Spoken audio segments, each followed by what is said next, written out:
shows, updates, and interviews. The only way is the right way, I might say. Nobody doing it better. Y'all some lightweights. Malik Wright, up all day and all night, pushing all the buttons up to something till it's alright. He looking at it from all sides and angles. Got a stripes on his body like he played for the Bengals. Oh man, there's no one discussing it. They came, they stayed, they either did it or done it. Man, I love it, cause all they ever do is win. So kick back, relax, the TWSN. Shout out Young Swish.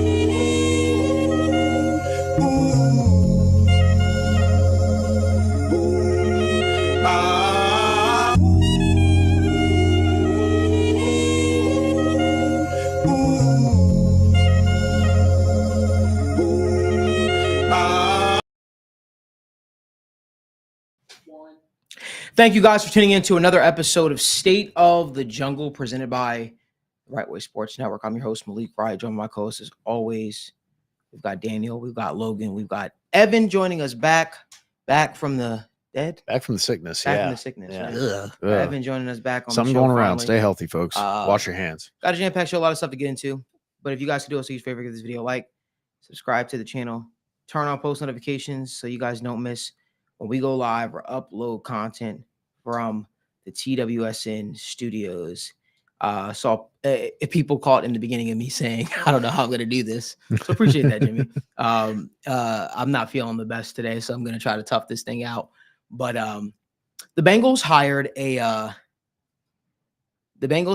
defensive coordinator, offensive line coach, a defensive line coach. Mm-hmm. Some I have some interesting thoughts on. I'm sure you guys have some interesting thoughts on it as well. But I think where I want to start is, did the Bengals get it right by hiring Scott Peters? You know, the one calling card is everyone saying, well, he is a Bill Callahan disciple. You know who also was a Bill Callahan disciple? Yeah. Frank Pollock. And I feel like if that's the reason why people are excited for this hire, probably excited for the wrong reasons. You see, I'm more interested in results. You know, I believe Frank Pollock actually was a good offensive line coach. I believe that Scott Peters could potentially be a good offensive line coach. You know, one of the best, if not the best offensive line coach in Bengals history, Jim McNally, who I'm going to be sitting down with next week. He, you know, gave his stamp of approval. But to me, it's always going to come down to, is Zach Taylor and said offensive line coach going to be able to mesh together? And to me, that's going to be the biggest question, because I believe that Zach Taylor has his way of doing things and his way of how he wants to run the football. And I think that there are other folks who have their own opinions of how to do this stuff. And it's about, can those two come together? Can you marry those two together? I don't really give a damn that he was a jiu-jitsu coach and he's good with fighting, with hand technique. And he coached Brock Lesnar, who was one of the worst UFC heavyweights I've ever seen. He just happened to face an old 45-year-old Frandy Couture and became UFC heavyweight champion. If that's what we're excited about, I don't know. Listen, I've heard a lot of people say a lot of good stuff about Scott Peters, and I'm willing to give the guy a chance. But to me, I don't always think that the offensive line coach you hire is indicative of if they're actually good or not. It's going to be, can they mesh well with Zach Taylor? Mm-hmm. Can those two find common ground, right?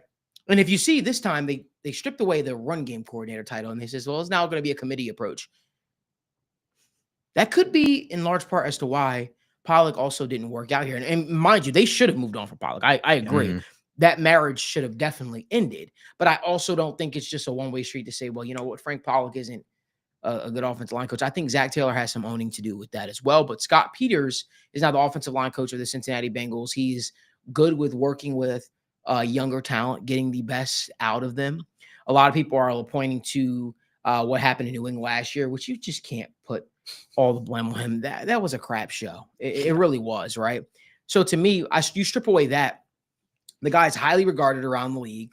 It's going to be, could he put it all together here in Cincinnati? And by putting it all together, it's going to be, can he work with Zach Taylor? Can he work with Dan Pitcher? Can they work together to, you know, put together the best offensive line that Joe Burrow has had since he came to Cincinnati? And I'm really curious to hear the rest of the team's thoughts on that. So without further ado, I'm going to let Evan, the return man, I'm going to let you kick us off. Got my voice all nice and rested, right? Yeah. So I know you I know you weren't swayed by the, oh, he worked with, leverage and jujitsu and all this stuff, but I'll paint a picture for why I see that as beneficial. Mhm.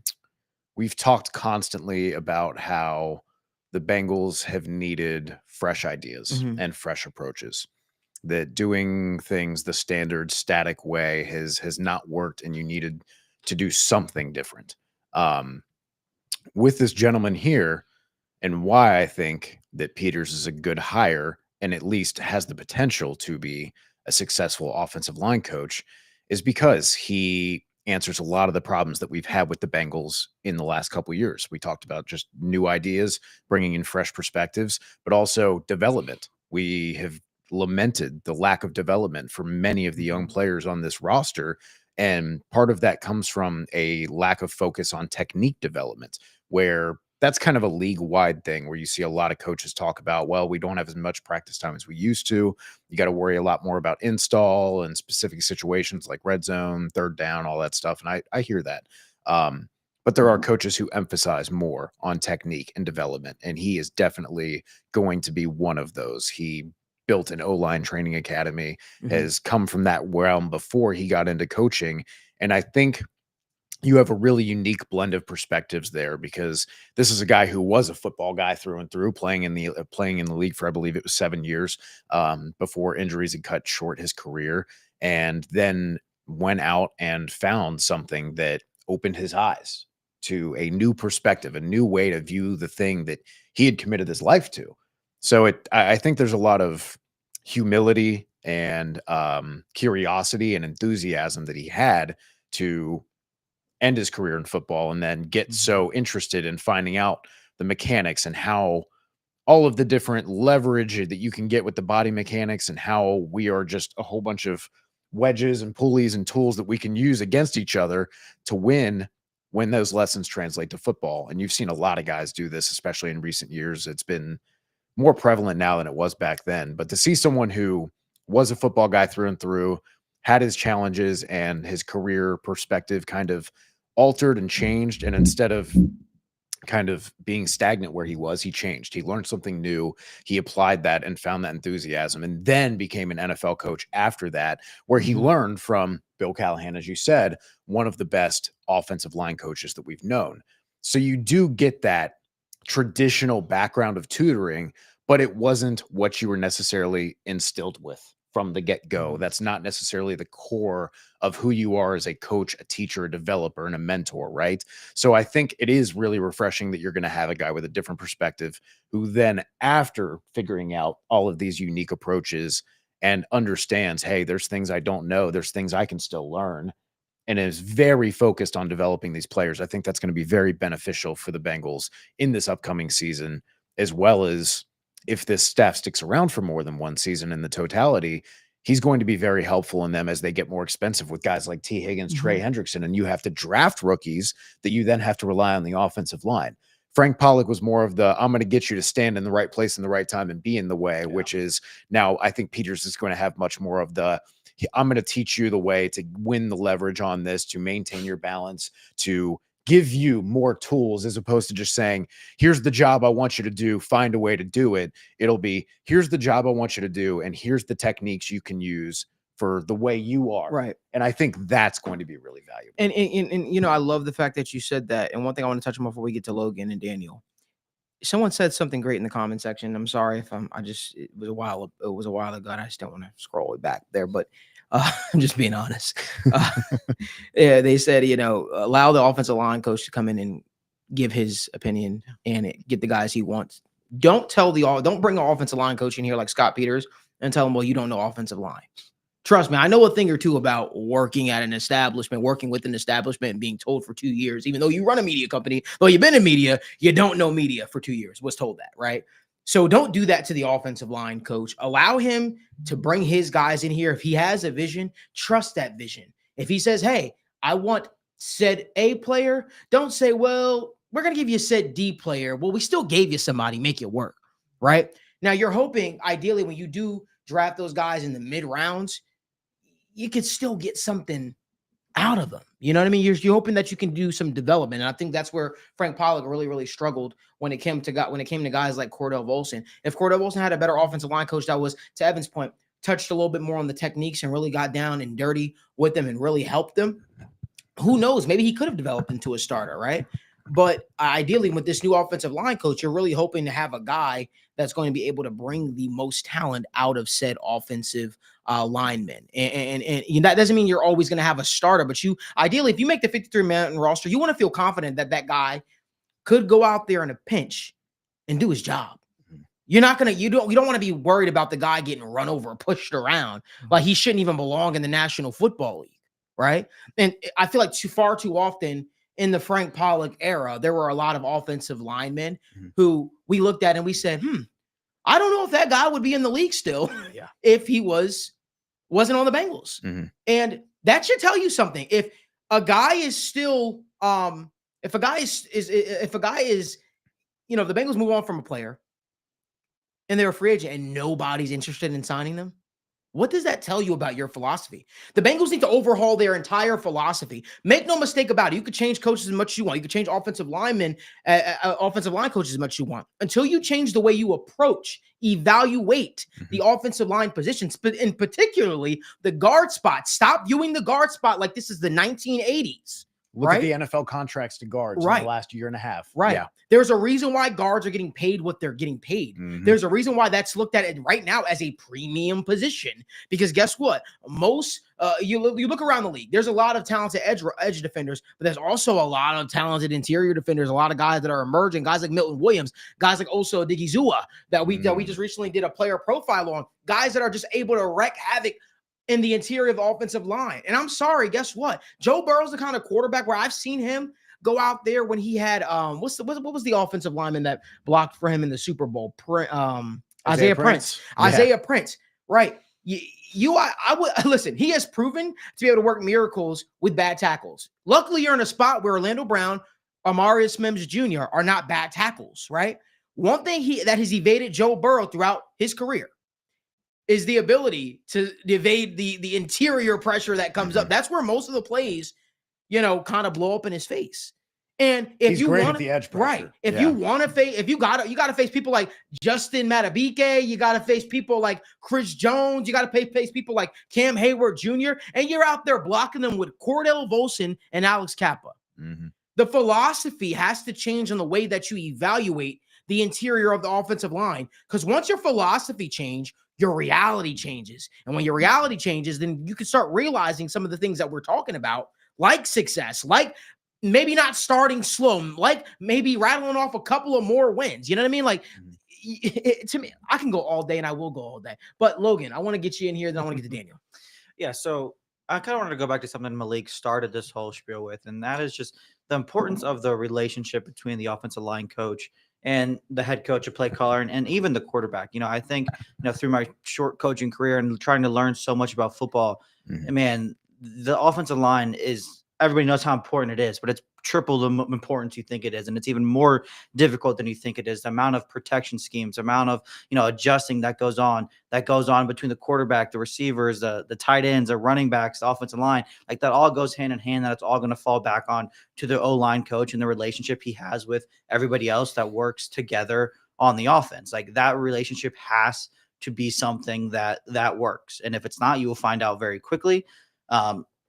I just wanted to emphasize that because it is, I think we all kind of realize how important it is, but I promise you it's even more important than you ever think it is. It's more complicated than you'd ever think it is. And luckily, Joe Burrow has been phenomenal at adjusting at the line of scrimmage, getting his protections right. And that's with poor guards. That's with poor running back pass blocking. That's with poor tight end blocking at times.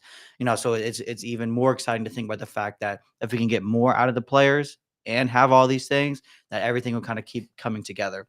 But the big thing for me is just, kind of hearing his just generic coaching philosophy.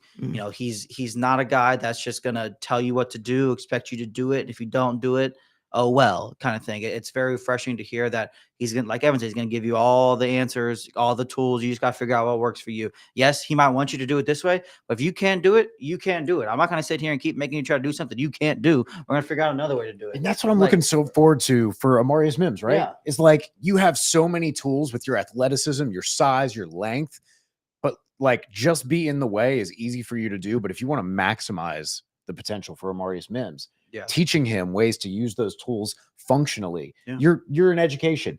Malik, you're the same way where you're constantly teaching people. Like if I ask you to do a math equation and I say, you just got to solve it, just figure it out.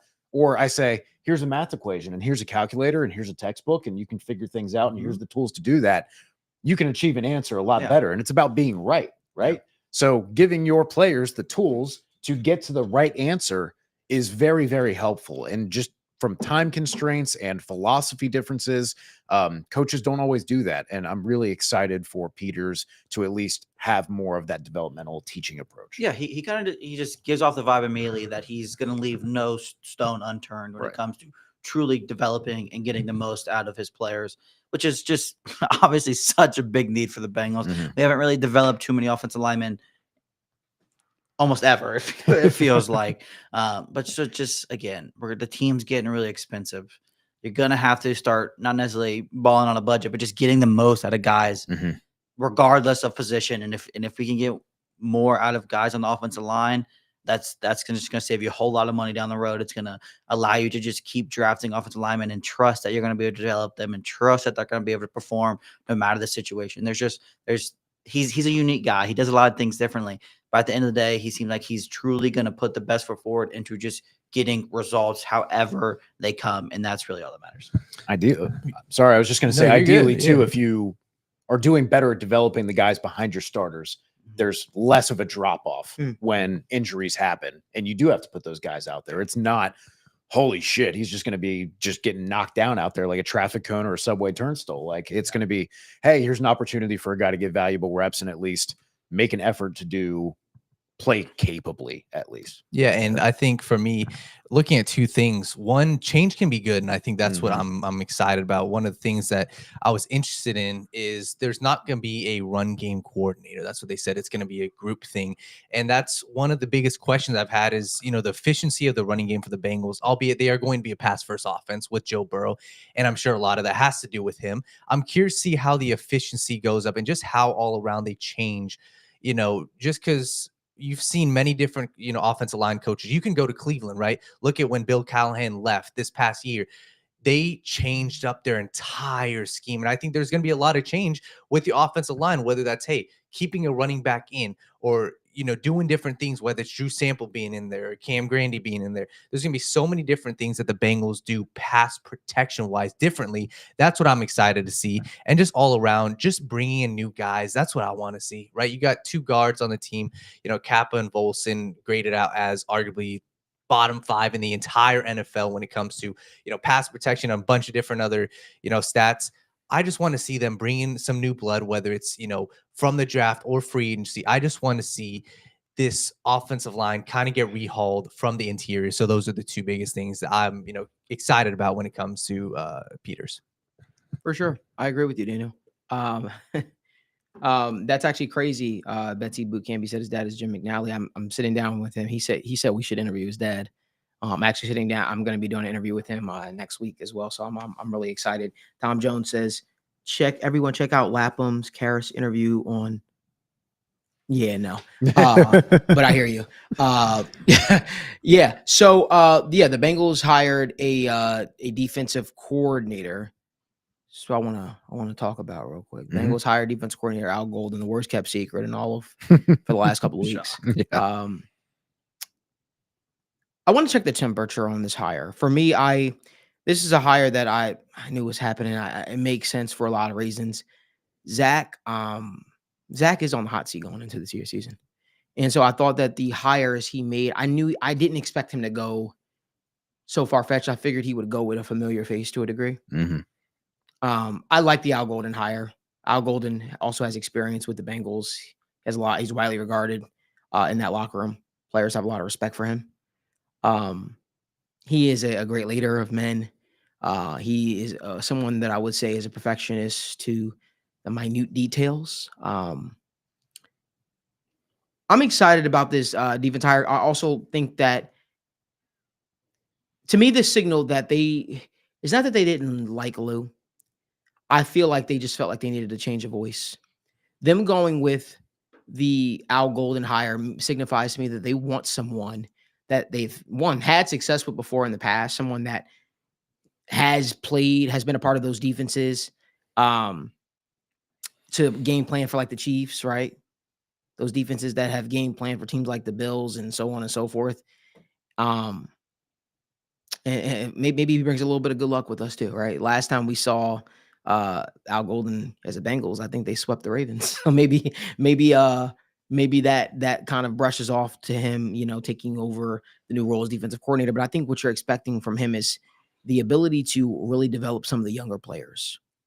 I expect to see a lot of man coverage moving forward. I expect the blitzing to go up to a degree, but regardless, the Bengals still need to add talent to the defense side of the ball. We're going to get to that because that's also a topic on the show, but I want to get the overall temperature of everyone's thoughts on the Al Golden hire. I know we've kind of talked about it the last couple because we knew this was coming down the pipeline, but Daniel, I'm actually going to start with you. I'm excited for the change, and that's one of my biggest, points for this. And, we're going to obviously discuss when it comes to the offseason is what changes when it comes to the talent that he is going to leave the door versus that's going to stay, right? Some of the names, one of the biggest ones I'm curious about, and albeit it's not a star on the Bengals, but a guy like Joseph Asai, right, is a current free agent. Daniel, can I cut you off for 1 second? What? Oh, can I cut you off for 1 second? Yeah. Tom, I wasn't dunking on Lap. I have all the respect in the world for Lap and what those guys and what those guys do. Is just the people. You have thoughts on some of the people they work with, but you go ahead and continue. No, you're good. Looking at, the guys that the Bengals have currently on their team that are current free agents, as well as guys that they can bring in, right? 2 names, Akeem Davis-Gaither and Joseph Asai, right? Akeem Davis-Gaither is a free agent. Joseph Asai is a free agent. These are 2 guys where they played, decent roles when it comes to the Bengals this past year, right? Akeem Davis-Gaither really stepped in when it came to the Logan Wilson injury, and same thing with Joseph Asai. I think he's shown some bright spots. I'm curious to see what Al Golden's mindset is when it comes to the defensive line, right? Is he going to make a priority, and it comes to the front office too? Are they going to make a priority adding a dominant edge outside of Trey Hendrickson? Or are they going to try to keep some of these guys like a Miles Murphy? And there's just so many different questions I'm excited about. And the one thing I will say is a lot of people are looking at the national championship, right, as a huge negative for Al Golden. I'm not going to read too much into that, right? And the reason why they gave up more than 24 points once this season, besides the national championship. And for me, that's consistency that I want to see. People talked about and dumped on Lou Anarumo's defense this year for the course of the entire season, not just for one game, the course of the entire season. And Al Golden's defense this entire year ranked number 2 overall in the country. They dealt with a ton of injuries, and we'll be talking about the draft prospects. There's one guy, cornerback, Benjamin Morrison. He was out for the national championship. Same thing. One of the best defensive linemen out for the national championship. So I'm not going to read too much into that because there was a lot of great performances.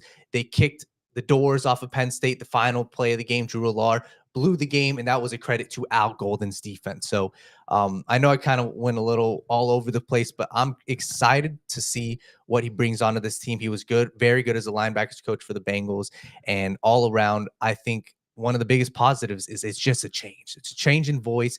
You get some of the old guys, older guys out of here, and just you need to bring in fresh faces, whether it comes to the defensive line, linebacker room, even the safety room. So I'm just curious to see where he goes about it with that. But I'm excited to see what he can bring. Yeah. For me, I like Al. I don't feel too strongly one way or the other about it. I really love the idea of bringing in somebody from the college ranks that has had success, and back-to-back years of top 7, I believe, in EPA per play defensively, just phenomenal. You can't get too picky. Numbers don't lie. He's produced at Notre Dame, and last year's team, 2 years ago's team with Cam Hart and them, they didn't really produce too many NFL players that year. I believe their highest drafted player was a 3rd or 4th round linebacker that is whatever. Cam Hart ended up having a great rookie year. And this year they still have Benjamin Morrison, Xavier Watson, some guys, but the NFL, it's not like they're just oozing with NFL talent over there at Notre Dame. Yes, they have a number of really solid players. Yes, they have a number of guys to mix in and out, but he is getting a lot out of, I don't want to say a lesser talented defense, but compared to Oregon, Alabama, Texas, all these teams that have so much more talent, he's outproducing all of them. So that is first and foremost essentially all that matters. If you're going to hold people from scoring and produce, that's all we really care about. If you want to talk about the process of how we got there, that's a whole different argument and spiel to go down. But in general, I'm pretty excited about Al Golden.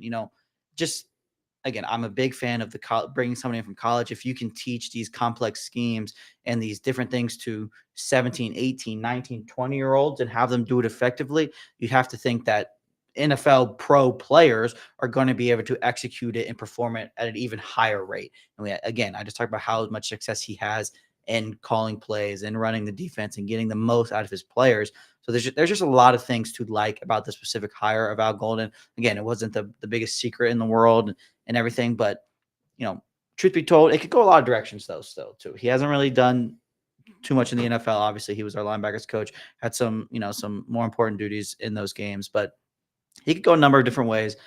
I think he's going to be pretty good. I'm interested to kind of see how he changes things up. Like Daniel said, guys, Joseph Asai, Akeem Davis-Gaither decisions with Geno Stone, BJ Hill. There's a lot of guys for him to make his decision about, and he'll work with the staff that he brings in to do so. But all in all, I think he's going to provide just a different attitude, a different mindset that it was just clearly needed on the defense. We've talked at a nauseating pace about Lou and how nothing was strictly his fault. Similar to the offensive line coach, it's just so refreshing to get in a new, different voice, and Al Golden just happens to be pretty good too. Somebody with the name New Jersey has put a message in the chat, so I think for me being from New Jersey, I'll answer that. They said thoughts on potential losing Trey Brown. Trey Brown is a key member in a very, very small scouting department. So losing him would be massive. He probably takes up 5 other people's jobs, honestly, because the Bengals have such a small scout department. So I think losing a Trey Brown might be huge for the Bengals, but I also think that this is something that the Bengals probably are prepared for. By all accounts, he is widely regarded in that front office. If you guys have watched some of the past State of the Jungles, you guys have probably heard me talk about if the Bengals were ever to move off of Duke Tobin, they probably should look to promote from within with a Trey Brown, with a familiar face, a guy that has really earned his chops within this organization. I think Trey Brown makes a lot of sense. And if the Jets decide to move forward with him as a general manager, I think that'd be a great get for them. Obviously, always navigating the New York media is tough. I think dealing with the New York Football Jets organization is tough. But I think I really believe Trey Brown can really excel with the New York Football Jets. It's just going to be how long of a leash will Woody Johnson give him? I saw the tweet someone said.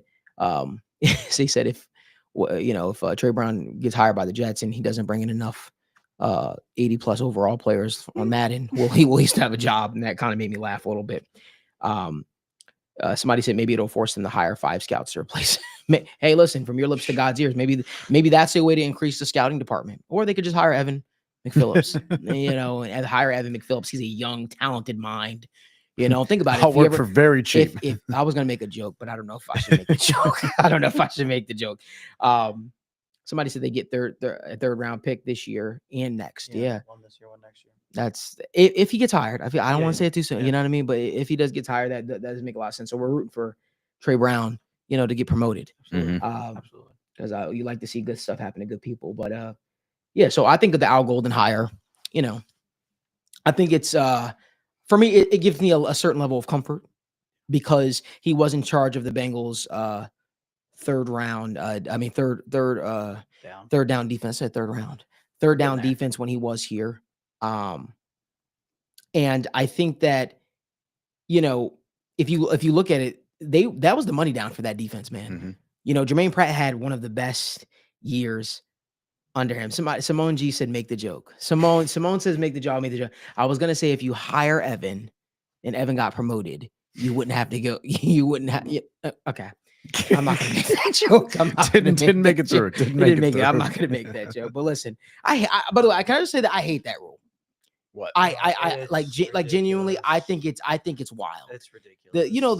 The Rooney Rule. I don't like it. To me, it It's just ridiculous. at what point are we hiring people for because they have the right chops and they're in that spot for the right chop? You know what I mean? Like, I don't know. I just feel like, and also the interview process. You want to bring people in because you're genuinely interested. I understand the purpose of it. Yeah. But when you see teams like the New England Patriots just navigate around it and they have no desire to act like that, they're not actually interested in Pep Hamilton. Well, that's the problem, right? Is Right, because like- if you didn't have the Rooney Rule, then those guys don't get interviews in the first place, right? Yes. And yes, you do still have instances like Lovie Smith Mhm. where you get a really bad shake. And this is a really large kind of conversation that maybe It's a huge, large conversation. Because it's really important to talk about the skewing of, there's a lot of very, very talented African American and other players from other races that have been in this game or been coaching for a long time who can offer valuable input. And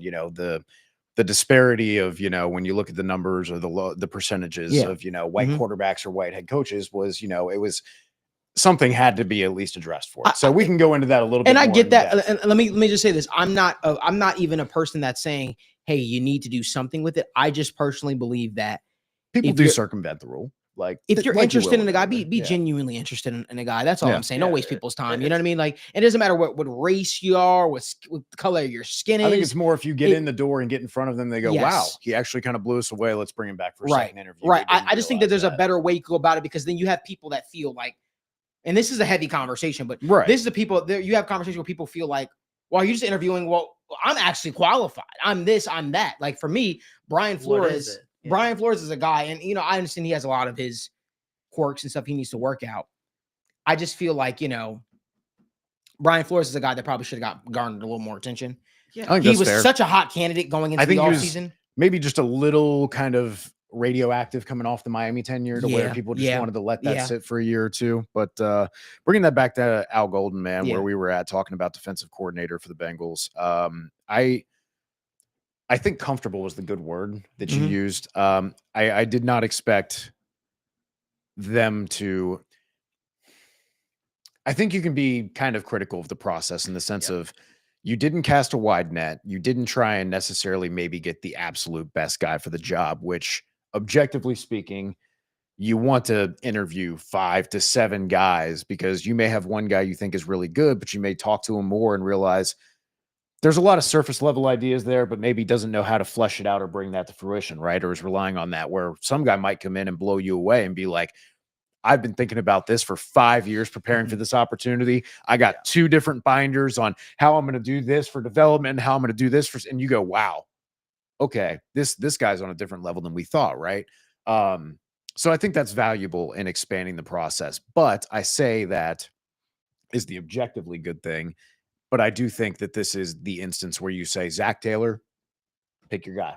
Hire who you want because there is no excuse for this. This is all on your shoulders now. 100%. So there's no, we made the decision and you got saddled with a guy that you didn't want, like any of that stuff going on. No, like this is your pick.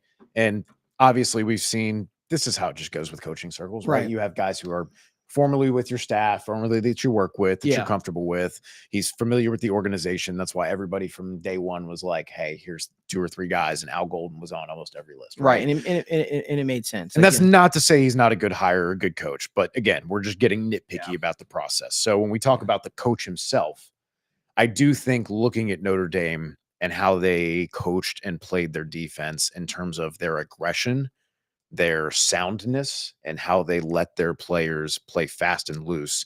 And they seem to be on the same page when they were trying to make different adjustments when teams would throw motion or bunches at them, right? We've seen communication be a big issue for the Bengals secondary. It did not seem to be that for Notre Dame, to where either he was great at teaching this thing to young men or he was great at simplifying it to let them understand. Either way, that's going to be very, very valuable for the Bengals defense. I also will say, that the Bengals defense doesn't necessarily have to jump into that top 5, 7, 10 range, right? You can be the 20th best defense next year in terms of yardage, points per game, what have you. But if you're top 10 in interceptions, if you're top 15 in sacks, now you're talking, because all you need to do is buy your offense a couple of possessions and 1 sack on 3rd down takes them out of field goal range or forces them to punt in a crucial time. Interception, tip ball, force fumble. Those are going to be instances that buy your offense the leverage that you need, where when you're scoring 30 points a game, 25 points a game, that gives your offense that little bit of cushion they need, because it makes it super hard for anyone to compete with you. Last thing I want to say is I think they will use a fair amount of offseason resources to target this defense, despite the fact that you are spending on Trey Hendrickson and you are spending on Logan Wilson and Jermaine Pratt and Geno Stone to an extent. But I look at this right now and I say, last year, you had problems on the defense in terms of just depleted talent where guys were not showing up performing well, right? You were spending $20 million less on defense than you were on offense last year. Understandable. You got a lot of power on offense, right?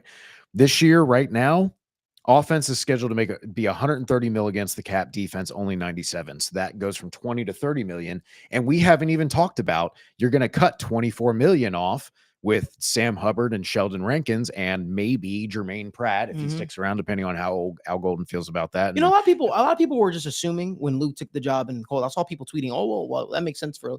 I'm like, Jermaine Pratt has one of his best years under Al Golden, right? And I think that's why Golden will keep him. Whereas prior, I think because the cap numbers flipped to where it was finally a significant net gain in cap as opposed to the dead cap that you'd have.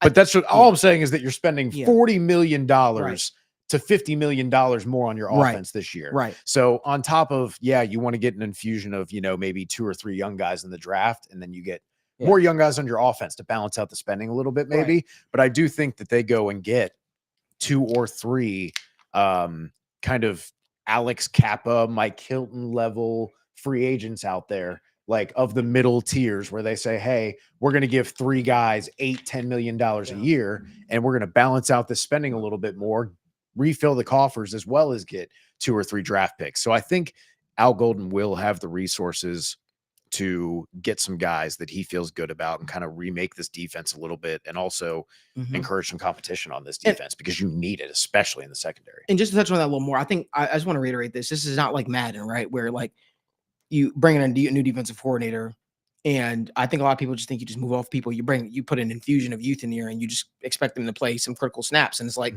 no. You want to have that veteran presence in there to show them the ropes, show them how it's done. And then, like any other functioning organization, what you would do is you would essentially integrate the young guys in over time, and those guys take a larger role in the second year, and then it will go from there. But to your point, we were talking about the slot cornerback role. You mentioned like, I'll talk about corner all goddamn offseason. Jordan Clark, Ryan Clark's son, played at Notre Dame, played for Al Golden's defense. Dan, you could touch on him a little bit more, actually. I know we want to get to how the Bengals are going to, number one, will the Bengals commit to defense?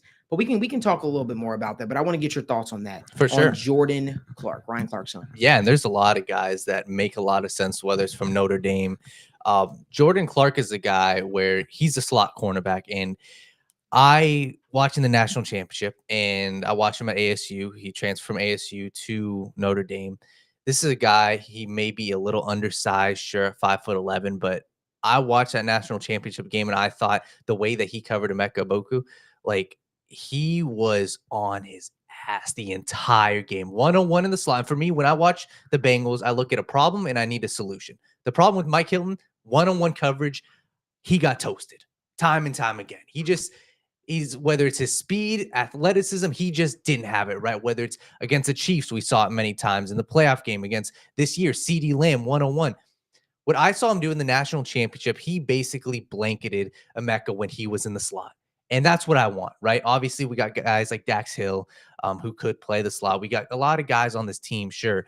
But if we're talking about the draft, a guy you could potentially get no earlier than round 3, I would say. I doubt he's going round 2. But a guy whose dad played in the NFL, and I value that highly, right? We look at guys like Chris Jenkins, who has NFL bloodline. I believe that means something, and that carries some weight, right? Jordan Clark, one-on-one, man-to-man coverage. He's got the chops. He's a hard hitter.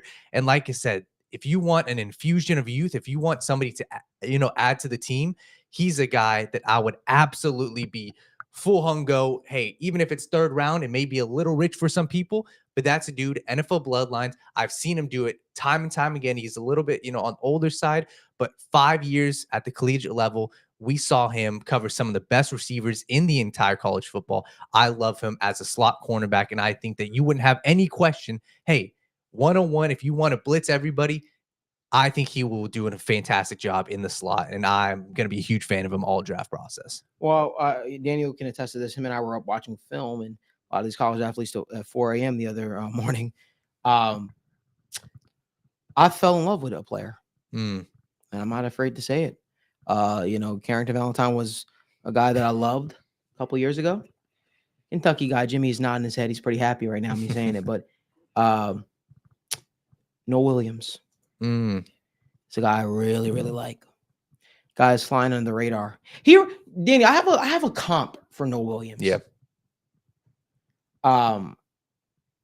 Pac-Man Jones. He's a much bigger, right, than Pac-Man Jones. But the return ability, the ability to track the ball in the air. He led the nation in takeaways this year with 7 interceptions. He's a guy that I'm really, really excited about.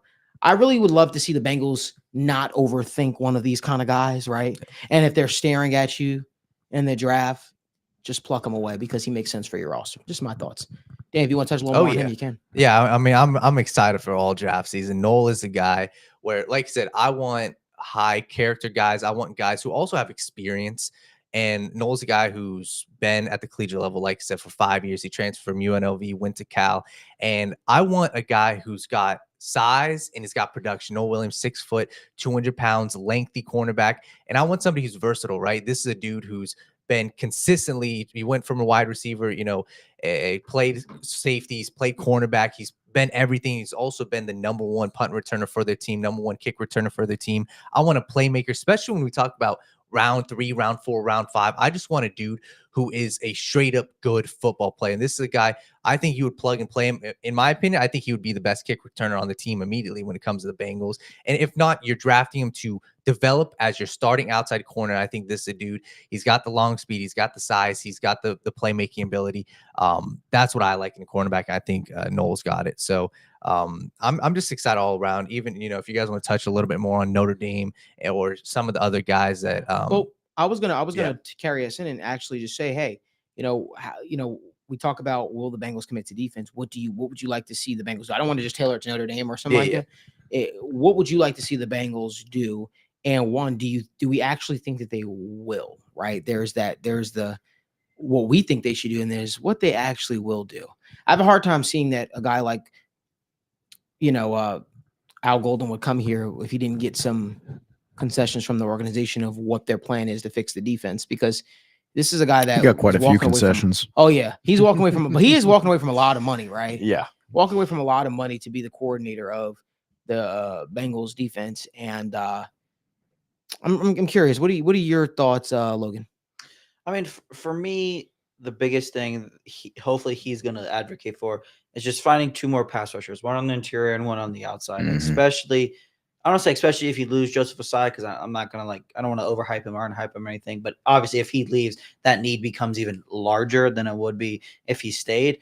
But at the end of the day, man, you need somebody else to affect the quarterback outside of Trey Hendrickson. And truth be told, nobody did last year. It was literally Trey, occasionally Joseph Ossai here and there, and then literally nobody else. Mike Hilton was probably the next person closest to the quarterback on every snap, and he played corner. But at the end of the day, they just have to find somebody that can just get to the quarterback. And the reason I feel so comfortable not assuming they're going to do that is just there's just so many ways to do it through the draft this year and even a little bit through free agency. But there's a number of mid-round pass rushing interior guys. There's a number of, same thing for edge defenders or just even outside linebacker types. Or you can still attack them early and get more of a higher school, a bigger name guys at those positions. It's just so easy to upgrade there. They need something. They need more athleticism. They need more production. They just need somebody else that is simply going to get to the quarterback. Did you say they need Mike Green? Mike Green would be. Is that what you said? Mike Green would be. Because when you say that, I'm so when you down for when Mike you Green. say that, That's where my mind goes. But also, I'm on a roll today. I don't know what's going on with me. Maybe I shouldn't have drank that coffee before the show. But I thought it was gonna be one of my worst shows. But will the Bengals take chance on a guy that has the quote unquote character concerns? Because that's the one knock on a guy like Mike Green. But when you turn on the tape is undeniable. The guy is a bat out of hell. I'm sorry. I don't want a pass rusher that shows up a couple of times a game. I don't want a pass rusher that is here someplace. If you're putting a guy opposite of Trey Hendrickson, you want a guy that's going to be another bat out of hell. When I turn on the tape and I watch Mike Green is a bat out of hell. How many sacks do they have this year? 18? 17. 17. Woo. Man. 17. To me, somebody said, I want Jack Sawyer. Someone called him Hubbard 2.0. I just think that's a lazy take. I think people just say that because he's like 6 foot and he's white and he goes to the University of, I'm just being honest, and he goes to Ohio State. I think people make that take because that's what it, but if I'm being honest with you, I don't see that, but I also don't think that he is the ideal person I want opposite of Trey Hendrickson. Jack Sawyer is just not, sometimes he gets blanked in games. Sometimes he just is not there, if that makes sense. I mean, if we're talking specifically about, there's so many other players I prefer before Jack Sawyer. Specifically, there's 11 of them that I think are better than him, but it's just like, Williams.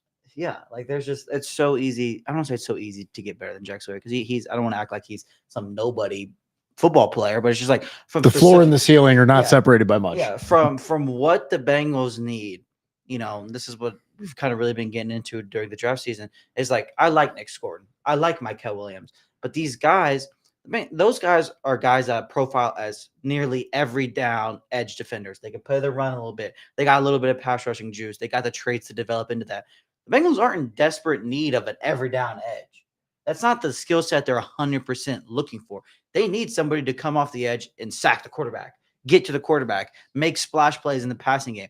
That's what they need. So, yes, Jack Sawyer is a good player. Yes, guys like Nick Scordon and Mykal Williams are great football players. But the Bengals need somebody to get to the quarterback.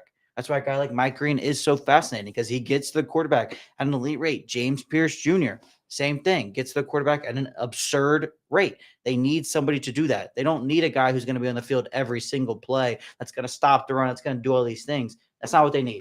Yes, that would be cool if you had somebody that checks all the boxes, but the box the Bengals need checked is somebody to get to the quarterback besides Trey Hendrickson. Simple as that. I saw a lot of Bengals fans going crazy today because apparently some mock draft mocked a linebacker from Alabama to listen. I'm not drafting an off-ball linebacker who has the ability to rush the passer. I want don't draft an off-ball linebacker in the first round period. If you've looked at the last decade, right? Like there's Roquan and yeah, I think Roquan is like the best example of anybody of the last 10 years. And for every Roquan, there's 10 Kenneth Murrays. That's true. That's just, that was good. I mean, Jesus, let's be honest. Like, no, but I think there's a lot of there's a lot of, like I said, there's you're gonna get some insane takes, right? I see some people out there, like even Daniel and me, we go back and forth where Daniel's a hot take artist. Daniel is, you know what he said to me the other day? Walk around drinking some hot sauce, just ready to spit fire at a moment's notice. Daniel also is like he's like a fire starter, right? So so we were sitting there and we were having the conversation. He goes like this. We were like watching film on players, and then we started getting into offensive players, and then Ashton Genty pops up. He's like, Ashton Genty? He looks like, if you know that Daniel look that he does, he's like, Ashton Genty? I don't know. I'm like, man, no, Daniel. We are not drafting Ashton Genty if he's there. I'm sorry, no. That's cool, but no. But for me, I just think that, number one, I think that the Bengals have to attack the defense. But, it's interesting. I'm doing right now, I'm currently diving into these player free agent profiles, Evan and Logan. Dana's a part of it, obviously. And we were looking into like Asante Samuel. I was going to say, I watched the Asante Samuel one. I like that. Yeah. And I keep asking myself, I don't know if the Bengals are going to be willing to give up on their young nucleus at cornerback, because I think in their mind, they are going to be like, hey, fix the pass rush. Those guys will elevate. The question is, it's the same old thing when it comes to the Bengals. Did guys like Josh Newton, Cam Taylor-Britt show you enough to be like, hey, if a guy falls in our lap, are we going to draft him? Like if a Benjamin Morrison is staring at you in the face in the draft, are you going to right? If for some reason the kid from Michigan fell, like, is that going to stop you from what? If Quinyon Mitchell and who was the other Cooper DeJean? Yeah, if those guys are just staring you in the face, and I'm sitting there going, "God damn, pick something." Right. And so for me, it's like, hey, like, are you going to make?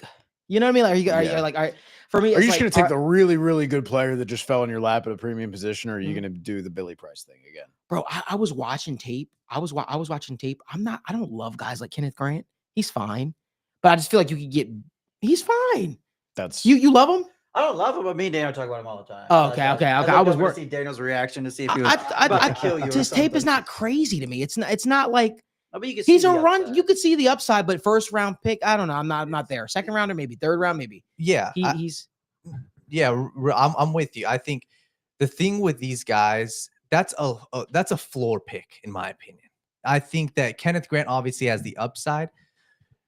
My take is these guys, if you're drafting edge, you've got to go for the pass rush and you've got to go for the high upside. And that's my biggest concern with this team and with number 17 overall is I want the upside. I want a guy who can be a cornerstone for this team. We were talking the same thing. Amarius Mims, the same conversation. Is it Mims? Is it Jared Verse? I think that they still got the pick right with Mims because that's a high upside pick. I can see Mims being a cornerstone tackle. You need to leave this draft with a guy at number 17 that you could say, hey, that is a cornerstone at that position. And that's just what I think the conversation. well, you know the Bengals MO. You know what they're going to do, right? Like it's really not crazy. I think we all should know what they're going to do. They're going to say, well, the defense was bad last year. We're going to be super focused, super honed in on the defense, and they're going to draft the defensive lineman and say, see, guys, we fixed the defense. We're on it. That's what they're going. That's what they're going to do. That's what they always do. Yeah. This is literally their MO. It's like, okay, well, the defense, everybody's complaining about defense. What is the talk coming out of this season? Well, we need more juice on the pass rush. So you know what they're going to go out and do? They're going to find a pass rusher. Mhm. I just hope said pass rusher isn't the guy that they fall in love with. Last week we talked about profiles. We talked about being in love. Everybody has a type, right? Right? The Bengals type is 6'5", 260. played in the Big Ten of the SEC. Played in the Big Ten of the SEC. I just hope they don't see a guy like Mike Green sitting there, and then they see a guy like Nick Scorton sitting there, who, by the way, we watched film on too. You know, he's got some upside. I like him. Saw him get dogged a couple times too. To me, I just feel like this is the Bengals' way. I just hope they don't say, you know what? We're gonna draft another 6'5" defensive end because that's the mold that we like. Don't listen. There's profiles, there's potential, and then there's production. I want a guy that has production. Hell, why can't you get both? But you can't go into the draft with preconceived notions. It's like me saying, I've been single for so many years and I'm trying to find a person that I'm in. But it's like, I got this type, I got that type. You got to be this, you got to check this box, got to check that box. And I walk in a room and there's all these people coming up and they're like, I'm interested. And it's like, no. I'm interested in you, even though you're not 6 foot. You're 6'5". You're everything that I want, even though we're not compatible. Don't do that. Don't dissuade yourself from production. And sometimes I feel like the Bengals try to go into it with I'm the smartest person in the room. Drew Sample, Jackson Carman, et cetera. You want to hear something crazy? I'd love to hear something crazy. So the Bengals were close to drafting Dalton Risner. Right? Oh, what could have been. Dalton Risner. I think Dalton, what was it? It was they traded back. They traded back. I think they thought maybe they could still get him. But they were content with getting Jackson Carman after. And then Dalton, you don't make that trade. If That's you no. That's exactly right. So Dalton Risner gets picked, and then they draft Drew Lock, and then they draft Drew Sample a couple picks later. It's like a panic move. It's like they didn't know what to do, so they panicked. But how about you just stick to you just draft the guy that is there with the production. The guy that Tevin Jenkins to me was an obvious pick. They trade it back. Tevin Jenkins gets picked, and then they're like, oh well, you know. It to me, it's just like there's a lot of kind of shooting yourself in the foot to a degree. I In don't the know. old Plaxico Burress. Yeah. Oh my God. Let me just say this too. Like something I've been doing, going back and seeing what teams, the draft process of the Rams, draft process of the Lions, draft process of the Commanders. There's one common theme with all these teams. It's, hey, when we get to it could even be round one, right? The Lions, Jahmyr Gibbs, they were sold on them. The Rams, they were sold on getting Braden Fisk heading into day 2. Go out and get your guy, Be regardless. aggressive. What? Be aggressive. You have to. I don't you want know to say what's- regardless because you- that's how we end up with Jackson Carmen and Drew well, Sample. yeah. So regardless within reason. Well, all maybe right, stop let's- listening to retired offensive linemen or offensive line coaches. But one question, one thing I wanted to say though, is also when you go into the draft for preconceived notions and you say we love a guy we love a guy with certain measurables, you kind of rob yourself of the field. You really do. You do have to take into account how other teams value guys. Yes. Because like if you're 4 rounds off of a guy, like you're missing out on taking potentially 2 or 3 better players Mhm. when you could still have the guy you wanted. Right. It's just, hey, like everybody else has generally a 5th to 6th round grade on Mhm. this guy. Okay, I don't have to take him in the second. I could take a second and the third player, and then I'll get a guy in the 4th, and it's 1 round earlier than Mhm. everyone else wanted to take him. Mhm. That does matter. It's not just get the guys you believe in wherever you want. There is a little bit of comparative strategy to this. It's not just, hey, I paid $800,000 for this house. Well, if you paid double the market asking and no one was going to you just robbed yourself of $400,000. 100%. Like that's equity and assets you could put somewhere else. Like that does matter. I think when guys fall to you, right? And let's say you got a otherworldly talented player, but you say, he doesn't check our measurable box that we love. And then the guys will go on and they draft. The guy winds up going and drafting and becoming a stud. Are you going to just say, well, we didn't draft him because he didn't fit our profile, even though we know that he had the production to match, even though he was high up on our board, but he just is not what we typically like? To me, Nolan Smith, to me, literally. guy who's played in the SEC, was Mhm. super productive in lots of games and the Mhm. biggest Tested like a biggest freak. things, tested like a freak, but he's more of the undersized outside linebacker type as opposed to the You- set the it's the- edge in the it's AFC the North in It's 2005. that's the mentality that That's- we still have, and it's yeah. like, well, You I need a don't 6'5", know if he could. 270 Carlos Dunlap, Right. Michael Johnson to I be don't, out I there. don't know if he yeah. could hold up in the AFC North, because you can get a guy that's 6'5", blah blah blah, and they could be just soft, respectfully. Yep. You know what I mean? Like you want to be able to draft guys for their production, and you got to also see to some degree, you do have to see the potential of what they could turn into. Like to me, like Daniel kind of turned my thought process on Abdul Carter. Abdul Carter is fantastic. He's a guy that would have fit in Lou's scheme. If Lou was still here, because Lou does like to drop back defensive ends into coverage here and every now and again. But I was worried. I was like, Abdul Carter's he's kind of small, but his ability to just wreak havoc on a game is just undeniable. And to me, I just think that from all those measurables, you look at it, Trey Hendrickson was a guy probably that people would have thought probably wouldn't have been able to last or do what he's doing right now in the AFC North. But you see, his game is transferable. It doesn't matter if he's in the NFC South or if he's in the AFC North. He's still putting up production. His talent is undeniable. And I think once you take yourself out of the production that, hey, you know what, I love said players, whatever the case may be, or I love a certain player with this certain profile, whatever the case may be, you allow yourself to analyze players all across the board and you don't pigeonhole yourself. And I think that's such a critical thought process, right? One thing the Bengals always say is there's no egos. We're always on the same page. Sometimes you need a little bit, like a guy standing on the board. Have you guys ever turned on the film and watched our War Room episodes? Me and Evan go at it. We talk about, I want this guy. He's like, well, I want this guy. I'm excited what for I mean? those this year. I had to stand on the table a couple times. I'm for coming at him with Emeritus PFF Mims, man. stats. I had to be ready, man. This War Room. Oh, he's I- ready. I've He been got the listen, subscription. He's ready. Look out. Shut up. We're not going to talk about that. I'm locked in, man. Listen. If it makes me sound like, I know what, let's do it. Hey, let's do it. Like the 99th percentile. I'm gonna be out there with Let's you, do brother. it. Let's do it. Well, something I want to say along those lines, like there's two things. I think one of the things, a change of philosophy, is a more of a specific pass rusher. And I think, getting to some of these names, the names that we brought up a couple times, like Baron Browning, right, is the guy that typically the Bengals shouldn't go after, right? 6'2", smaller guy.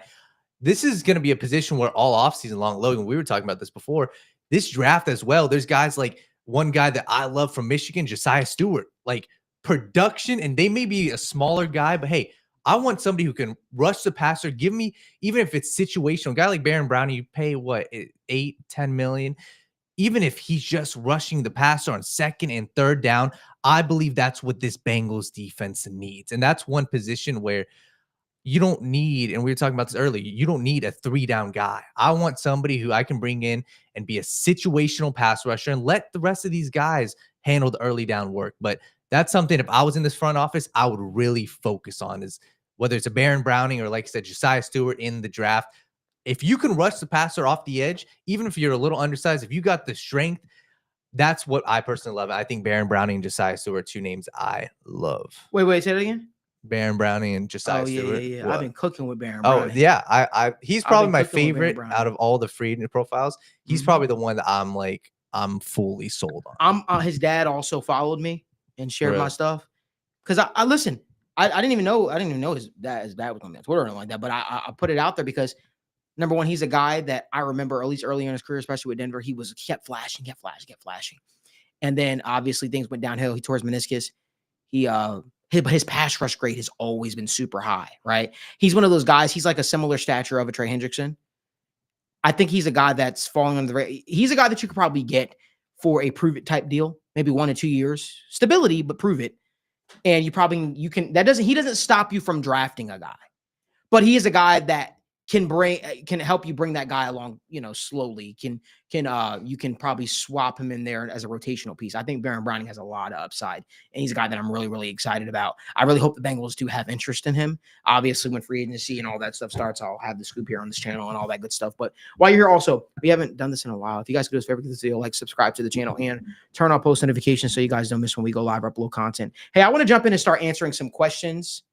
Daniel, I'm going to ask you to ask some of the questions, but I do want to answer our guy Sean Brenneman's question. He says, you guys have thoughts on the championship game this weekend? I don't really have too high of thoughts. I think that while I feel like the Bills have a lot of momentum and this feels like a special year that they're on, I just feel like the Chiefs are going to find a way to pull through. It's very hard to beat a team twice. I was talking to a good friend of mine who's a Bills fan, and he covers the Bills actually. And he is he was on the phone with me until 3 a.m. just bragging the whole night. Like, yeah, like we're killing it. We're about to smack Mahomes. We beat him earlier in the season. I'm just like, that's a different team in the playoffs, man. That's a different team in the playoffs. They come alive in the nighttime. I'm not there with the rest of the world or everybody who may think that the Bills are going to beat them. I just can't bring myself to see that. I said the Bills would beat them in the regular season, and they did that. I don't know if I see the Bills beating the Kansas City Chiefs in Arrowhead this week. Evan, what are your thoughts? It's going to have to be Josh Allen go Superman. Yeah. I like the individual pieces of Khalil Shakir and of Dalton Kincaid and, sprinkling in Dawson Knox and some 12 personnel here and there. And Amari I love Cooper's James like Cook. But that's the thing is Amari Cooper's not very involved right now. And, there's a litany of reasons for that. Partly getting integrated halfway through the season. Keon Coleman just still the rookie coming along and trying to find some consistency. It really is. Khalil Shakir is more of that high volume reception kind of gadgety, underneath guy. And so it's just like, man, like it's really hard to just matriculate down the field consistently, and just inch by inch make it down there without having any type of mistakes when Josh Allen is inherently such a high variance player, both in the great way and in the head scratching. Wait, what the heck? What were you seeing in that way? Matriculate. Yeah. Slowly make you move. I literally, when we were talking about it, I literally said they're going to matriculate down the field. We're on the same wavelength. That exact the same 1/4 lambda. That 1/4 lambda. Yeah, exactly. So that's a The whole physics 9 joke yards. for anybody who actually got that. I think that the Bills can absolutely do it, but again, it's going to have to be the top 10% Josh Allen, because I think you have a lot of good pieces, but I think the Chiefs, DeAndre Hopkins, that was just unfair. DeAndre was not cooked. You know the thing that was interesting to me, the dichotomy of it was, All right, Stephen A. That's one of his favorite words. It was.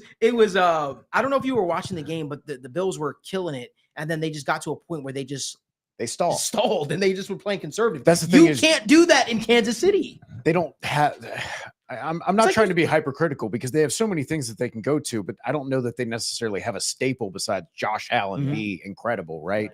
Like, yeah, okay, like let's get back to our bread and butter here and just go. I think this they way, were right? almost like shocked that they had a lead and they didn't know what to do when they had it. So they started playing conservative because they were afraid to lose it. And they just wanted to make sure they got out of there with the playoffs. And I don't want to say like I'm down on the Bills. I think when I sit here and I'm saying, yeah, like Josh Allen's gonna have to be Superman, and then I look at the other side with Patrick Mahomes and I go, God, they got a great offensive line, which the Bills have an offensive line that's been playing well too. But then you have Travis Kelce, who's always doing better in the playoffs, rested up and not hobbling as much.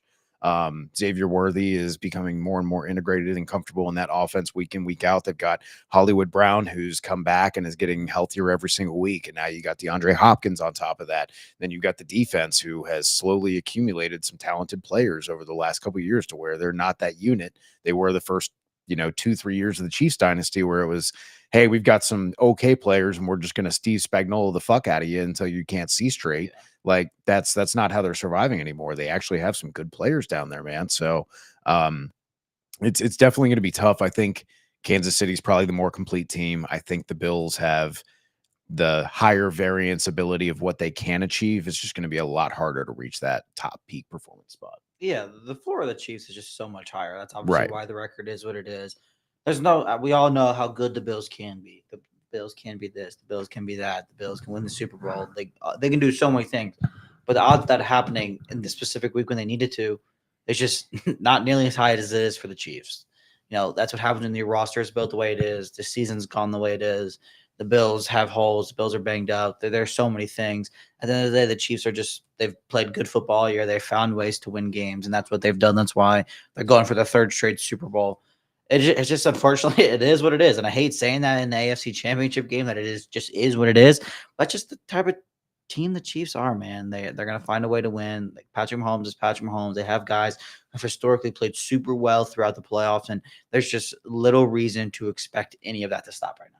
Yeah, my final thought on that too is I look at the Chiefs. I just think that they're a team that has teams' numbers. You even look at what Marlon Humphrey and some of these guys on social media, we can't let the Chiefs keep getting away with this. Everybody rooting for the Bills. I'm just concerned, man. You go into Arrowhead, and I just haven't been overly impressed with the Bills this year. So that I'm actually looking forward to the other game as well, in division game.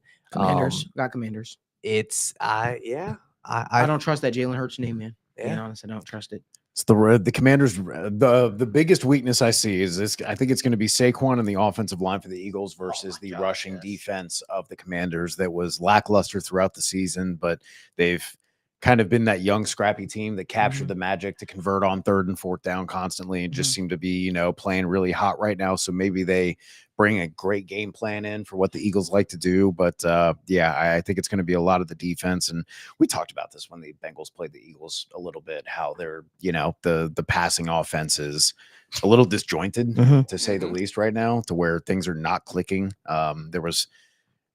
It was weird because every year or every week, AJ Brown would finish with, 5 catches for 80 yards and touchdown, but many people who weren't watching the entire game wouldn't notice that for the entire second half, AJ Brown completely disappeared and they just couldn't find ways to get him the ball or keep him involved.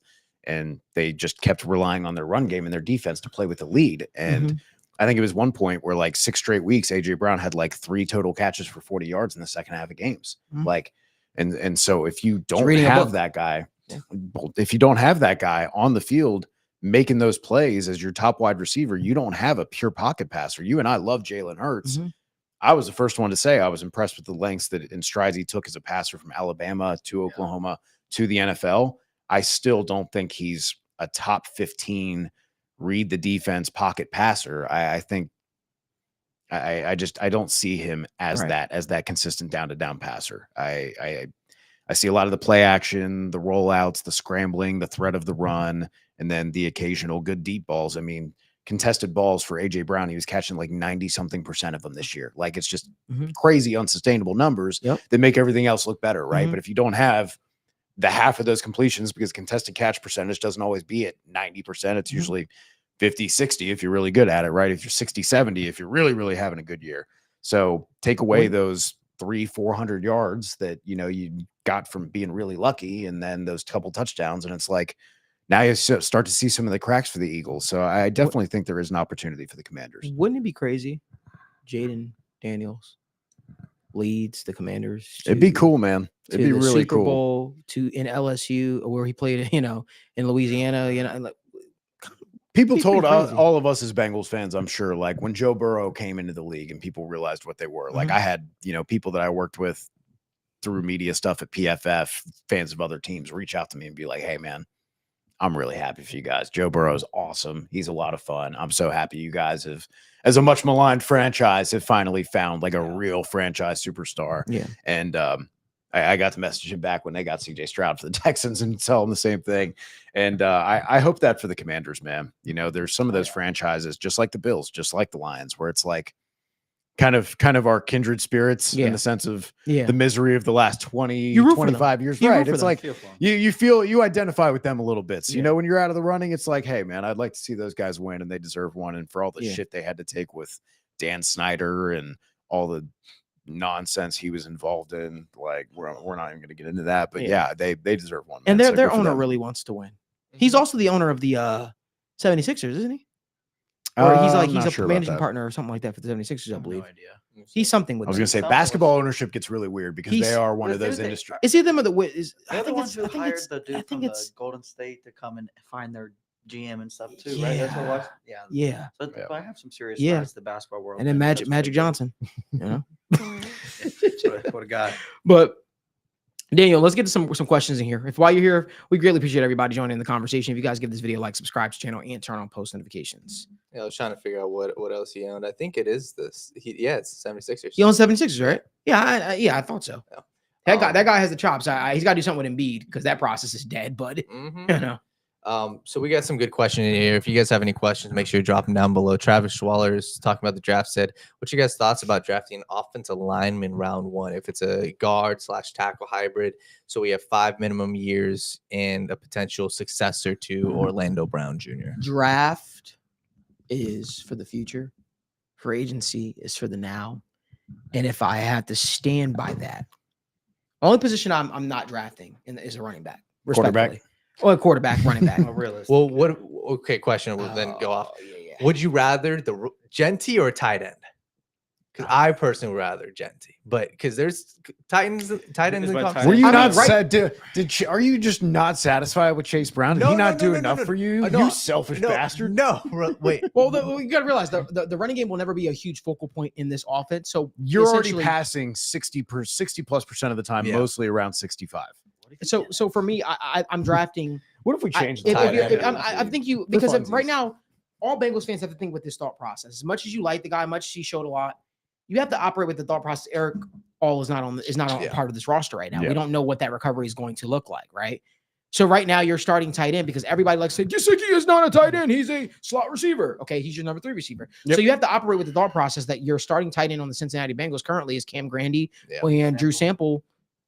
It is still a need. It's still a need. So you have to think with that thought process, and maybe you feel better about if you were to draft. Let's say if a tight end was the best player on the board, I sure as hell hope that's not the case. But if that is the case, well, fuck it, we ball. Yeah, what Evan said. We ball. Yeah. Come on, let loose, Malik. Come on. I've already had your cappuccino. I was wild earlier in the show. I apologize. No, you're good. Well, so the question was offensive line. Thoughts on them? Yeah, that's what I said. If it's best player available, if the best player, Will Campbell is staring me in the face. I'm saying, hey, Will Campbell in my eyes might project better as a guard in the league. Who knows? Maybe that's what you do for the first couple of years, and then you go from there. Somebody said, or Scatterbo in the first round. No, he's good, but not. In terms of offensive lineman, I'm probably going to be, I don't want to say annoying about it, but I'm very high on the idea of drafting an offensive lineman in the first round, guard or tackle. Obviously, that's depending on if the edge players we specifically want aren't there. But what? You're high on the O-line? From my understanding, give me some of that weed. He said he's high on O-line in the first round, so give me some of that weed. Sheesh. Yeah, I need some of that. But I'm not disagreeing with you either. But from my understanding is they want a veteran. They want veteran guards. They want people that have done it, right? So for me, from my thought process is, I don't know if guard will be the best position available at that point in time, especially because you hope that you tackle that spot in free agency. So therefore, it's not a pressing thing. But I understand where you're coming from because it is, if guard is like of a Tate Ratledge, are you drafting Tate Ratledge that early? I mean, if the guy tests like a freak, if he kills it at the combine, maybe he moves up draft boards. But I got to think in my mind that there might be somebody on that defensive line that might shock you. There might be a defensive back that might really get you going. I don't know. I just think that it makes a lot of sense potentially to literally scour the entire field. I just don't know if I don't know if There's a lot of good tackles. I struggle with let me just say this. I struggle with guard because the philosophy has to change from an organization standpoint. And look, I hope you understand where I'm leveling right now. Like their philosophy really has to change from the guards because they can't look at the guard spot like, yeah, we got a guy for 5 years and then he's gone. That's a fucked way of looking at it. You can't think about it that way. Don't draft a guy if you don't see him being here past 5 years, or if you're not willing to compete for his services in 5 years. Don't do that because that is such a piss poor. That's how you build bad relationships. That's how you you literally draft with the intention that this guy could be a part of your franchise for the future. The Bengals are the only team that is like, yo, we just are not going to pay guard. It's weird. Yeah, but specifically for the offensive lineman and my whole reasoning for it, there's essentially 5 offensive linemen that would be totally comfortable drafting in the first round, and all of them play tackle. And the reason I like the idea so much is because drafting that tackle allows you to, one, upgrade the guard spot immediately. You can ease them into the NFL, make their life a little bit easier, transition them into the guard for a year, allow them to get their feet wet in the NFL. And then next year, when Orlando Brown's a free agent, you're not the odds of – I don't want to say the odds of us re-signing him feel slim because we don't truly know how the year is going to go, how things are going to unfold. But now you're ahead of the curve of having another offensive tackle under contract for 5 years that has proven – that has good numbers in college production. You got them a little bit of experience in the NFL. Now, boom, they can come in and take over a tackle. That's obviously looking a little bit more down the road, but I think it's one of the – I don't want to say it's one of the few picks. Obviously, all the defensive linemen makes so much sense, and I will never argue offensive linemen over them. But drafting an offensive lineman, specifically a person that can play guard now and then move over and go back to tackle 2 years from now, makes your team better in 2024. It'll probably make your team better in 2025 and so on because you're saving money. You have a tackle, but you're still raising the floor and the upside of your offensive line next year, and that's what it's all about. There's going to be edge players. There's obviously going to be offensive linemen you can do the same thing with down the line, but I just think it's more of there's more reason to it and there's more logical pathway to doing it. And I think people just give it credit for. Yeah, and if we're going to talk about it, let's talk about it because I'm all for a debate now, brother. And I'm all for a debate. I'm not against it. The fact of the matter is, whoever are those 2 starting guards for the Bengals next year, more than likely going to be 2 veterans. I think that's the point that I'm coming from. Like, it's what we think they should do, and we've been talking about them drafting offensive linemen, interior offensive linemen for the last couple of years. It's just not what they do for whatever reason. So my thought process, hell yeah, if there's a standout offensive lineman that's standing there, that's smacking them dead in the face, draft the guy. But I deal in the world of reality. And the way I view it, listen, I think that when we're talking about best player available, how likely is a guy like Will Campbell going to be actually sitting there staring you in the face? He's not going to probably be there. No. Right? But to me, I've watched this team pass up on quality offensive linemen time and time and time again, to their point where they're like, we're sick of drafting offensive linemen. We're just going to add in free agency. And now they're telling every reporter and everybody who is even within earshot of the team, hey, we're gonna draft and we're gonna sign offensive linemen. We're gonna change how we do business. That we're gonna really go after and try to fix the interior of the offensive line. Sure, we'll see. Because then when it comes time to bid for those services, are you actually going to do that? Because that's what you're selling people. That's what you're telling the Kelsey Conze of the world. That's what you're telling the James Payne. That's what you're telling the Malik Wright. That's what you're saying, all this stuff, right? But the fact of the matter is, are you actually going to go out there and do it respectfully? Because guess what? Saying, hey, you know what? We're going to add interior offensive linemen in free agency, and then going out there and proceeding to add a guy that's ass, or not add a Tevin Jenkins, or not add a Mekhi Becton, right? Or not add a Will Freese. I think there needs to be like and there probably will be with the looming circumstances of the coaching staff next year, let's just say. Yeah. I think there will be more of an emphasis placed on the immediate future, the next year or two, right? And hopefully that means instead of taking guys like Jackson Carman, who are bad and had bad tape and didn't look good, and saying, well, you know, in 2 or 3 years, we can make him into a good player. They instead look at guys like Christian fucking Mahogany that we said every round from 3 through 6 until he finally got picked. And now, oh, he's filling in for the Detroit Lions and he looks fucking incredible. And he's played 150 snaps and has an elite grade. Like, wow, that's so great. But going like, oh, well, he has a degenerative knee issue and he might not make it to his second contract. Like you said, if you're not even going to pay your guards on the second contract, why are you worried about that? Why are you going, let's take the bad player and we'll make him good, instead of saying, hey, we'll take the good player and hey, maybe he makes it 3 years, maybe he makes it 6 years, but we never had the intention of paying him market value anyways. Bro, the last time the Bengals, at least, I could be wrong, outside of guys like Andy Dalton, AJ Green, we're talking about Geno Atkins, Carlos Dunlap. When's the last time we've seen them draft, develop, and retain guys for the long haul? Outside of your premium positions, what message are you sending? Jermaine Pratt and Logan Wilson. Yeah, like, and Sam Hubbard. but I'm saying, Those like, are- you're those like, are your like, three. yeah, That's, like, but that's a very uninspired 3, right? Yeah. Like that's a very like off-ball linebacker, they are off-ball all linebacker. they're all defensive end, yeah. solid players in the NFL, but you're looking for more than that, man. Yeah. You're looking for more than solid. You You're want to looking- just see them. You want to see them. I'm right there with Logan. Like me, Logan, Evan, and Daniel are all in lockstep. But there's always that. You guys know when I get on this show and I speak, it's very hard for me to kind of speak and give my opinion on how because like you talk to people. I could not. I still can't believe last year. I literally asked if Jared Verse was staring them in the face when they dropped it, and I was told no. And then you guys remember I changed my whole philosophy during the War Room episodes, and I never looked at defensive end again. Never looked at defensive end again. And It's all guess what? D-tackle I have a and tackle. feeling there's going to come a point in time, right, where we're going to get to that point in the offseason. I hope I'm wrong.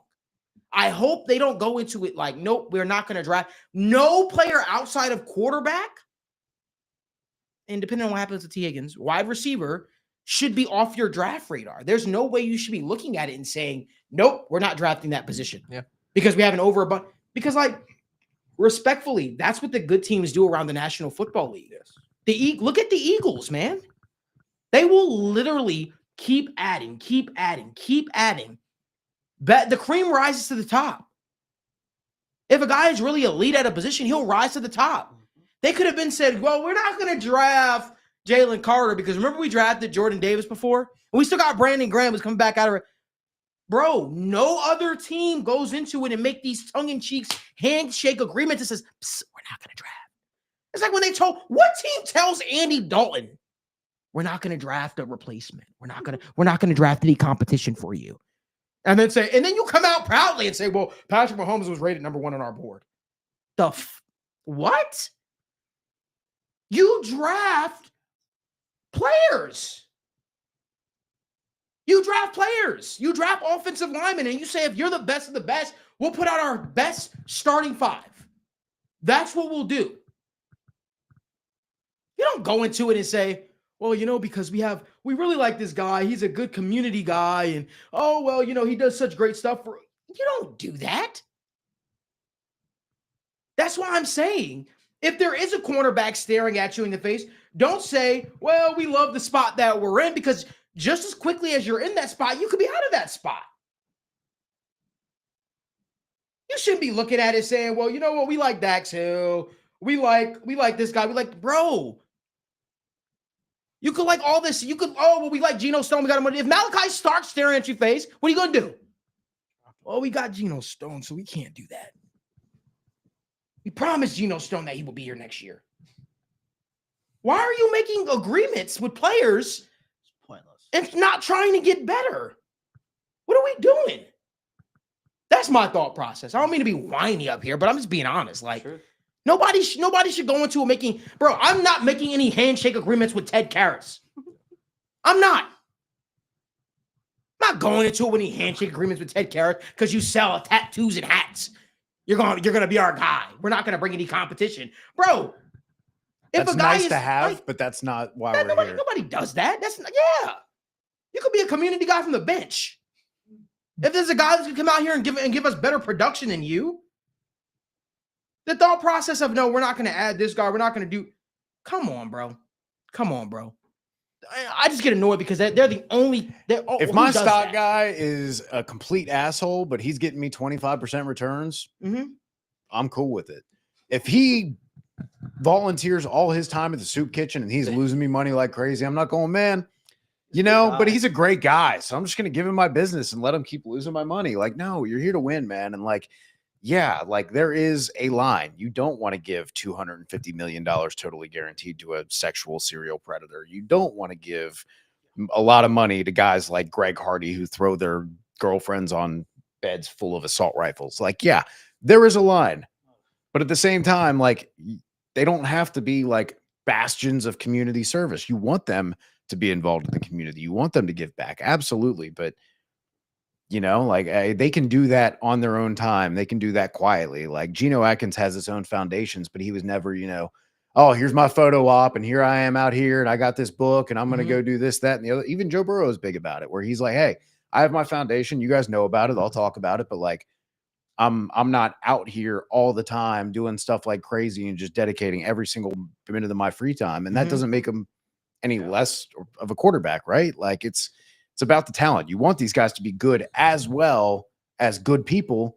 But, you know, if you're just a normal human being who is sometimes a little bit selfish, like that's okay. Bro, there's a center coming out of the draft this year that needs to be talked about a little bit more. And I understand everybody loves Matt Lee.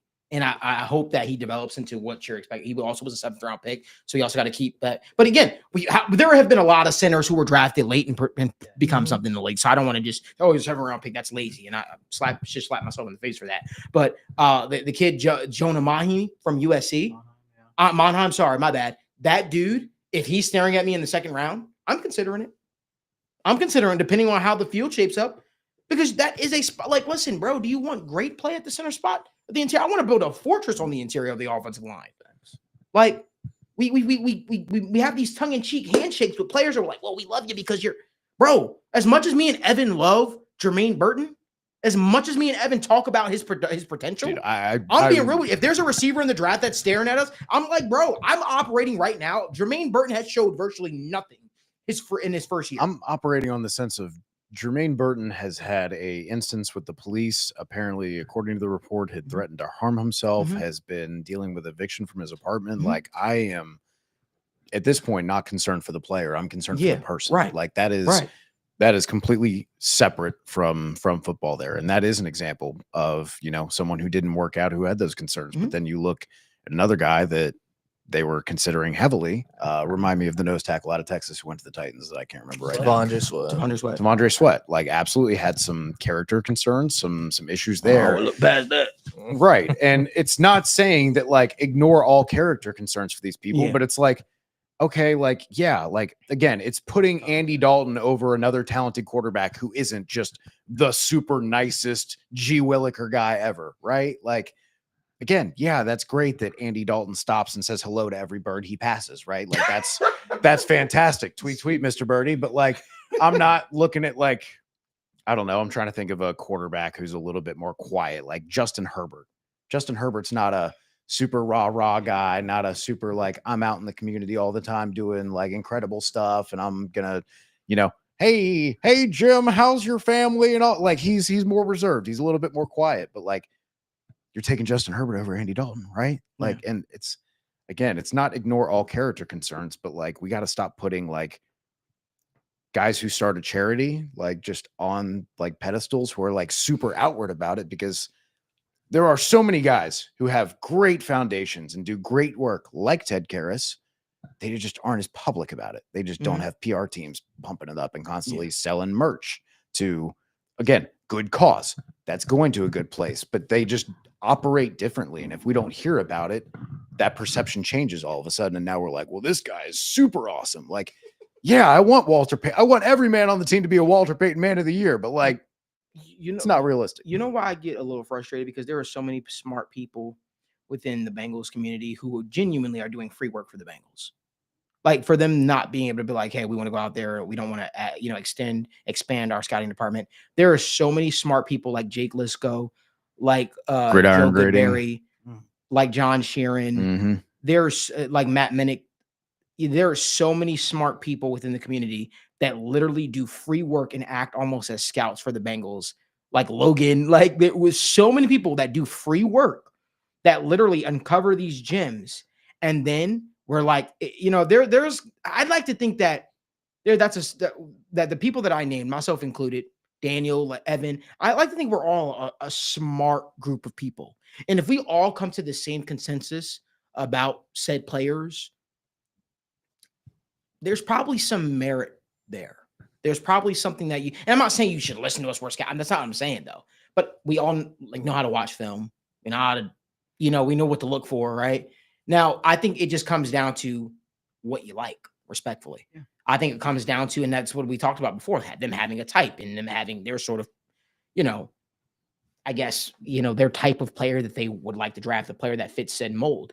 I just think that what's the kid's name that we literally talked about Position. last year, the guard from Kansas State, Cooper Beebe. Yeah. We all were standing on the table. Me and Evan were like, yo, this dude. But he had short arms, Malik. This dude is a guy. But you drafted Billy Price. So what do you drafted Billy Price to play center? A guy that has to snap the ball, then reach. Like, to me, that it just the logic doesn't make a lot of sense. So I don't know. I think sometimes I think sometimes they kind of like, you put yourself in a box. Yeah, you box man. yourself in. It is good to have barometers, right, for metrics to where, like, hey, generally, if a guy is not hitting these points that we want to hit, he's not a fit for us, or it's more likely he's going to be an outlier, and it's more of a dice roll. And we would rather take a chance on the 5 and 10 guy and not the 2 and 10 guy, right? And I get that, but at the same time, you do have to kind of look at a consensus board, because when you do studies looking back at how great are GMs versus how great is the top 50 consensus mock draft boards or big boards all put together, consensus is better consistently. You're going to have that one year where you get the 2012 Seahawks, the 2017 Saints, where you draft 4 or 5 guys who end up being, all pros in their first 3 years or Pro Bowls in their first 3 years, right? But then the next 2 years, you fail miserably. You have picks like LJ Collier in the first round, right? And that's where you can have your own personal board for your scheme, for your talent, for your vision, but you need to look at outside opinions to kind of say, hey, are we way too high on this guy? Okay, that means talking to my friends around the league who I've scouted and talked to and worked with on other teams, right? Because they all talk to each other, and looking at these consensus and big boards and media mock drafts of people who are talking to people in the league, I can see that they value Drew Sample as a 5th rounder. So I don't have to take him in the 2nd round, even though I like him. So let me adjust my board a little bit and put him as a maybe 3rd to 4th round prospect. And now you're making better choices because you considered outside opinions. It doesn't mean you take their board as gospel and just use the consensus board, but it does mean to use other people as resources to fact check yourself, because getting in this echo chamber, Malik wants outside opinions. He wants people with diverse backgrounds because they're going to give him a lot of different opinions and ways to think about things. Whereas if he just gets a bunch of people who tell him the same thing that he just said, that's not helpful to him to have 3 other people who are just going to parrot back whatever Malik said and go, yep, that's a great idea, do it, and not offer any other kind of pushback or alternative solutions. Like, you get better by considering those. So I think they need to do that more. Me and Daniel, we dead ass, and we're by no means a scouts or nothing like that. We disagree on players all the time. We disagree on Mikael Williams. Yeah. I think we disagree a little bit to a degree on James Pierce Jr. Right? Like and that's okay. It's how, that's what the healthy discussions are for. Then we come together and we talk about how it could fit. Like right now, just so people can get an in-depth look on what the TWSN team is doing before we head out of here, is we're actually building up a board essentially of how the Bengals view players and how, like, it's sort of like what their type is, what their type has been historically. And we're kind of tailoring it toward that. But we also have what we would do. Logan and Daniel are heading that up, right? We're tailoring it to what we would also do, but we're also aligning it with what the Bengals have done historically and what they probably might continue to do, because I got to think that's a philosophical change that needs to take place.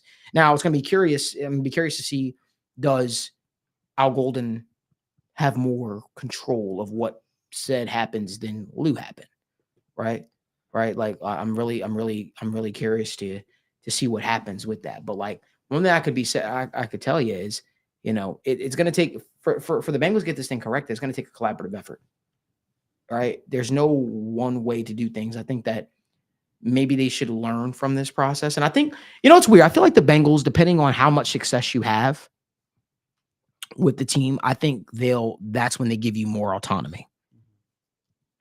Right. And that might sound, I don't think you just get that going in. I think, but for a guy like Al Golden, who probably had his opportunity to stay at Notre Dame, he probably comes in with a little bit more ability to do so. Remember, Lou was kind of working with his hands tied behind his back to a degree because of the losing seasons to start when he first got there. And then you had he survived the rift with the players, right? With Carlos Dunlap and the Carl Lawsons and all that kind of stuff like that. So there was a lot kind of like borrowed time. And then it was like, oh, wow, he's one of the more respected defensive coordinators in the league. And it's like, all right, maybe we should trust this guy a little, even though we're not going to bring Jesse Bates back. Then when you start to lose, you see how quickly you fall out of favor. And so this is a pivotal year for Zach. But one thing I want y'all to catch, the Bengals never came out with the statement saying, we believe in Zach Taylor. We're behind Coach Taylor. We're blah, blah, blah, blah, blah. He's very much on the hot seat. He very much has to get to the playoffs this year. Now, if they get to the playoffs next year, I expect them to release that statement saying, we support Zach Taylor bringing him back, because at that point, I think he might even be this might even be a lame duck year, from my understanding. It might be. I know some people think he's under contract 2 years. I think he's under contract 1 year with an option. That's what I think. A team option. We'll see. It's gonna be interesting. It'll be interesting to see what happens with the whole process. Listen, we appreciate you guys making State of the Bengal part of your weekly routine. Every single Wednesday evening, you guys jump on here and you guys like to hear us talk, and you guys join in the conversation. We greatly appreciate it. Me and the team will be headed out a little bit to the Super Bowl. I have so much content on the YouTube channel. Have our player profiles on the YouTube channel. I don't think we'll have a player profile tomorrow, but we will have one for the next day. I'm looking forward to that. There's going to be a lot. There's going to be a lot to talk about throughout this entire offseason, right? And seeing what this is going to look like. But we appreciate you guys so much. We're excited for all the content we've got coming. If you guys could do us a favor, give this video a like, subscribe to the channel, turn on post notifications so you guys never miss when we go live or upload content from the TWSN studios. We had over 180. We have like 200 plus people watching throughout the live. We only got 66 likes. If you guys could do us a favor on the way out, just give the video a like. We greatly appreciate it. We'll see you guys back here next Wednesday. And as always, until next time, do that.